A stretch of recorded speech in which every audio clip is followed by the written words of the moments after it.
नमस्कार साथियों, आज मैं बात करूंगा अपने ब्रेन टेस्टिंग की।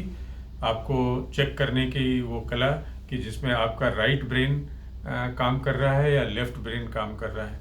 लेफ्ट ब्रेन हमारी साइंटिफिक और एनालिटिकल थिंकिंग को बताता है और राइट ब्रेन हमारी क्रिएटिविटी को बताता है।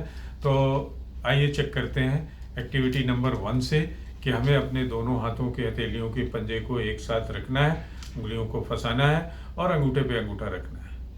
आप देखेंगे कि अगर आपका दाएं हाथ का अंगूठा सबसे टॉप पे आ रहा है, इट मीन्स आपका लेफ्ट ब्रेन बहुत अच्छा काम कर रहा है। आप बड़े साइंटिफिक टेम्परामेंट के आदमी हैं और आप में क्रिटिकल और एनालिटिकल थिंकिंग बहुत अच्छी है। दूसरा टेस्ट ये है कि आप पंजे पे पंजा रख के बैठिए। अगर आपका दाएं पैर का पंजा अपर हैंड में है, इट मीन्स आपका लेफ्ट ब्रेन बहुत अच्छा है। तीसरी एक्टिविटी, आप जो है अपनी उंगली या एक पेन ले लीजिए और उसको अपने दोनों आंखों के बीच में रखिए और अपने नाखून के टिप को एक आंख दबा के देखिए।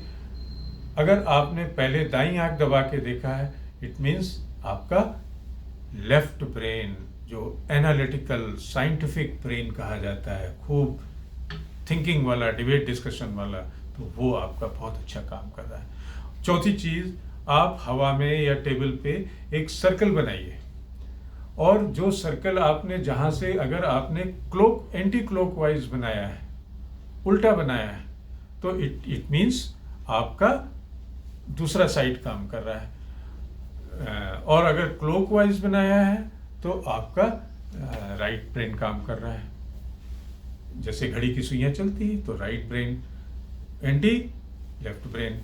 तो ये थी आपकी टेस्टिंग।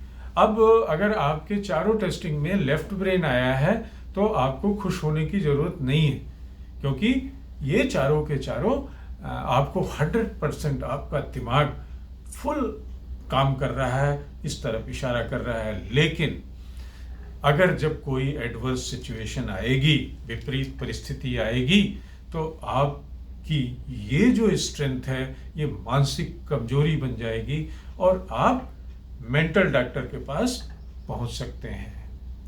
आपको सबसे ज़्यादा स्ट्रेस, तनाव, चिंता, ये सब इसी तरीके के ब्रेन वालों को होती है।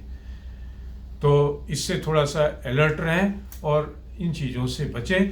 कैसे बच सकते हैं? जो राइट ब्रेन को बैलेंस करके। राइट ब्रेन कैसे बैलेंस होगा? आपको म्यूजिक में इंटरेस्ट डेवलप करना होगा, आपको ड्राइंग में, आपको पेंटिंग में, आपको डांसिंग में, आपको बाहर टहलने में, आपको नेचर से लगाव करने में, थोड़ा इमोशनल होने में, इन सब चीज़ों में अगर आप अपना इंटरेस्ट डेवलप करते हैं तो एक बैलेंस दिमाग की तरफ आप बढ़ते हैं और एडवर्स सिचुएशन आने पे आप उनसे अपने को कंट्रोल कर लेते हैं। Thank you very much.